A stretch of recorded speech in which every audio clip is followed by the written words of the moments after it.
My people, how una dey? Una know say, for this land where we dey call Nigeria today, once upon a time, na women first rise up against colonial wahala, and them no joke at all. This na the true Gistory of the Aba Women Riot. How market women vex for white man tax, scatter everywhere, and show say power no dey only for gun. This matter start around 1929 for southeastern Nigeria. Under British colonial rule, them don already dey tax men. But all of a sudden, one rumor begin fly for town say dem wan begin tax women join. Na there wahala start. As dem hear say tax dey come for women head, the market women gather. Over 10,000 women from Aba, Owerri, Calabar, Umuahia, dem begin waka from village to village. They warn each other.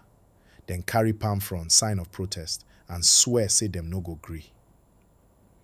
One of the main leaders na Madam Nwanyeruwa, one strong Igbo woman from Oloko. They say one colonial tax officer challenge her for market.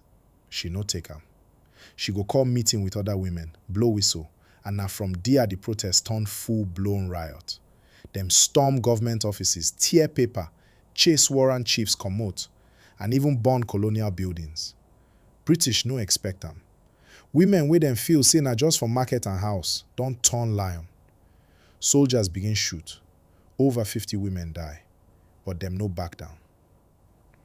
After the riot, British begin fear, then cancel the tax for women. Them even begin change some of the administration style, because them don't see say for this land, if you touch woman, you touch trouble. The Aba Women Riot no just be Gistory, it be warning.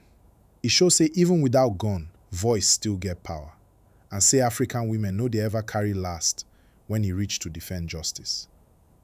This na Pidgin Gistory, Africa. If this kind story dey ginger you, abeg. Like, share, and subscribe to the channel.